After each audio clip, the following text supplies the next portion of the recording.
The best gifts are not material, but spiritual, not temporal, but eternal, and not earthly, but heavenly. In the book of Ephesians, we discover a rich list of what God has given to His children. Let's join Scott Pauley now as we open this portion of Scripture and take inventory of all spiritual blessings that are ours in Christ.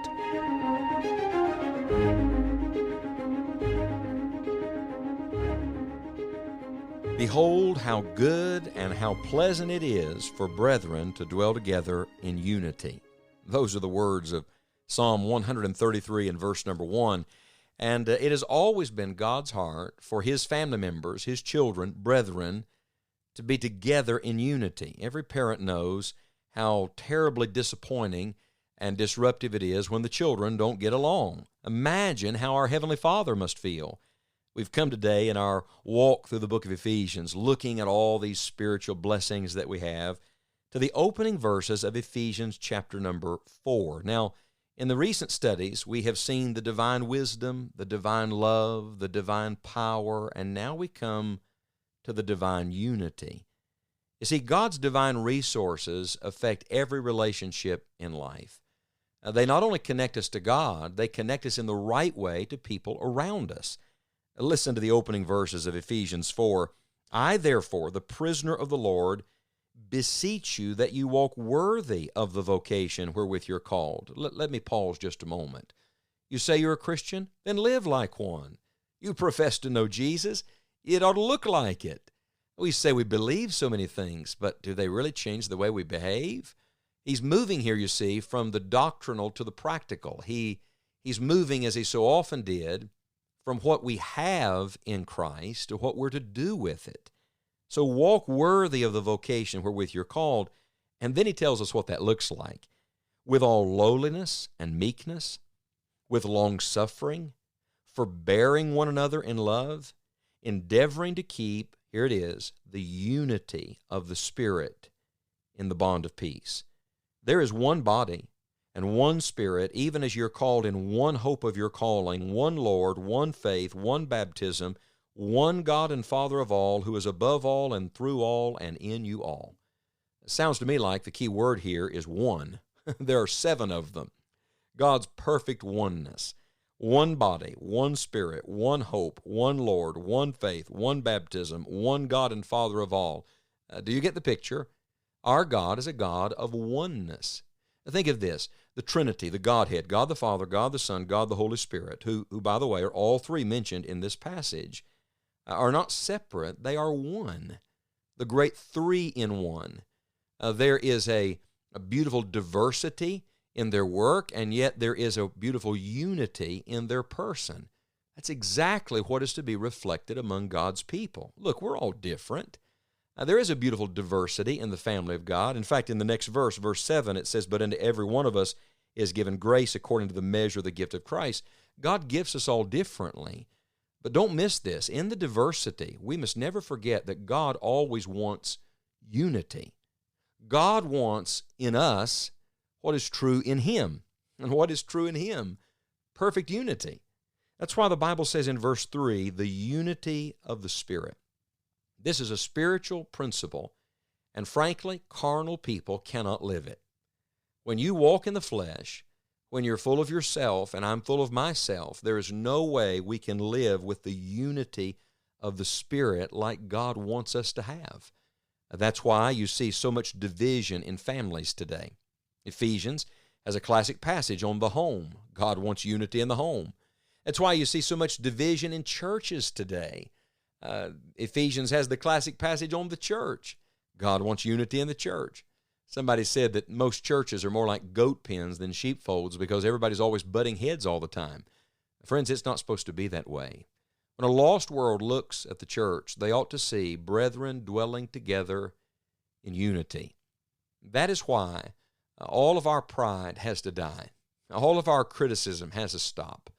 All of our gossip has to end. All of our unnecessary feuds and strife and contention has to be put to death. Why? Because it's the only way to see the power of the Holy Spirit in action. Do you remember in our last study, we talked about divine power? Isn't it fascinating? Remember, there's no chapter divisions when the Scriptures were originally given, so you move directly out of chapter 3 and God's abundant power and His glory into this discussion on unity. If you want to see the power of God, friend, then we have to get on the same page with the Holy Spirit. Somebody said, how do you get everybody to agree? You don't. It's impossible to get everybody to agree. Here's what we have to do. I don't have to always agree with you, and you don't always have to agree with me, but we all have to agree with God. We have to be on the same page with the Holy Spirit of God. Read the book of Acts again. In the early days of the New Testament church, when was the power most demonstrated?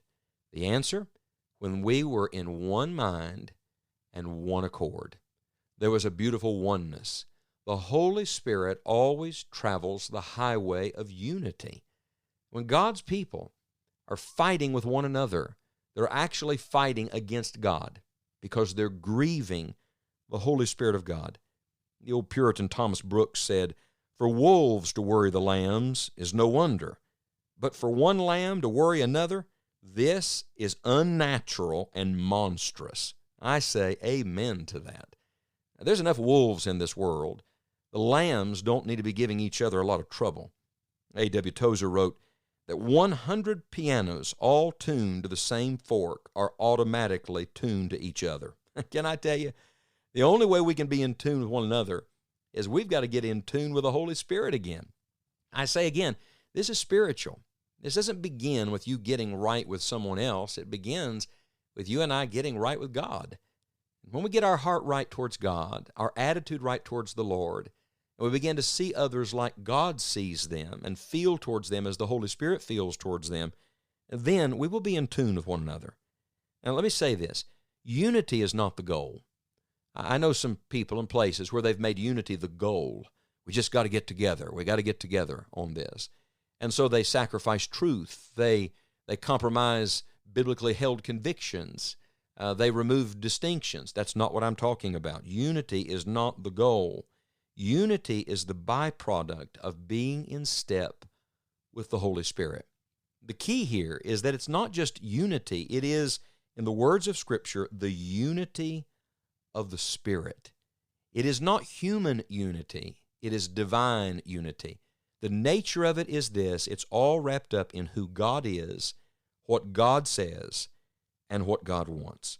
Now, I'm going to tell you this. On a practical note, you got to work at it.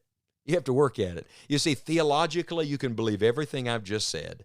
Biblically, you can preach the opening verses of Ephesians chapter 4 on oneness and say, yes, we believe that. But practically, now this is where the rubber meets the road.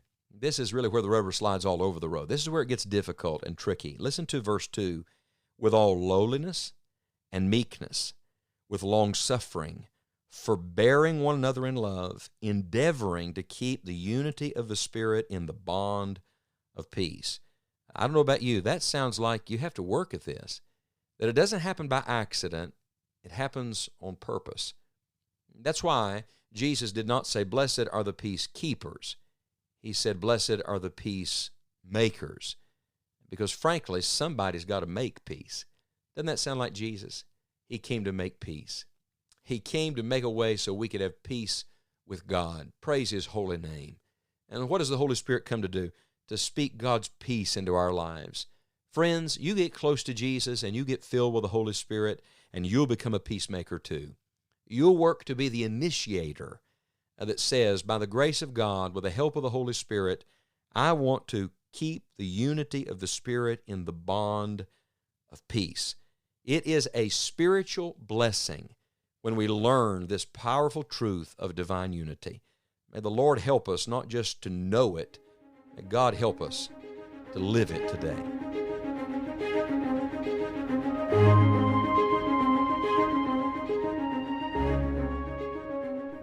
Isn't it amazing what God has made available for His people?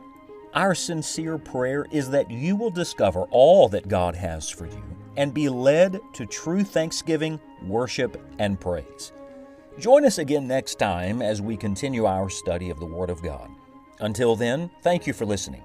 We would love to hear how God is at work in your heart and home. Visit us today at enjoyingthejourney.org.